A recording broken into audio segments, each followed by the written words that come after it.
It's 50 chapters, mostly stories, a few commands here and there.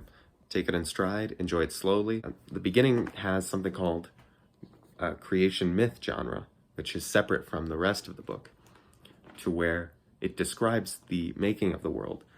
But nobody writing it or nobody passing this story down necessarily witnessed that. So it's fair to say you don't need to take it quite literally, just that chapter, because it's very in line with how kings build temples. And God does that in a very short amount of time. Now, this isn't to say that, like, it not being literal means atheism is true. No.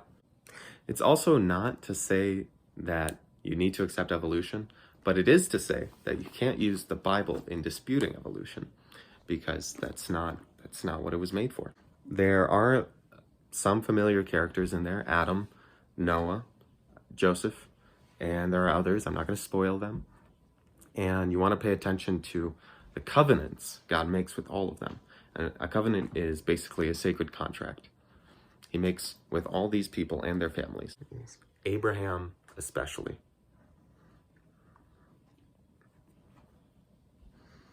Now, you should probably be having questions of the morality behind a lot of God's actions. And just to list probably the biggest ones: the morality of the tree of knowledge, the morality of the flood, the Tower of Babel, the killing of Onan, and sending Israel to Egypt. Those 5 things. They're pointed out so you can basically wonder, what is God trying to say? There's always a justification, and it always comes in the text preceding. Sometimes God is testing people, other times he's punishing them in a way to make sure nobody else is wanting to commit the same sin, like he's deterring them.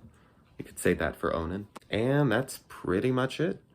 Make sure to take it in stride, and as hard as it looks, it's not the hardest book. Just enjoy it as it comes along, and yeah, this is something you want to come back to 10 times over. Even if you do a quick read the first time, totally fine. Like, this is something you want to read over a lifetime.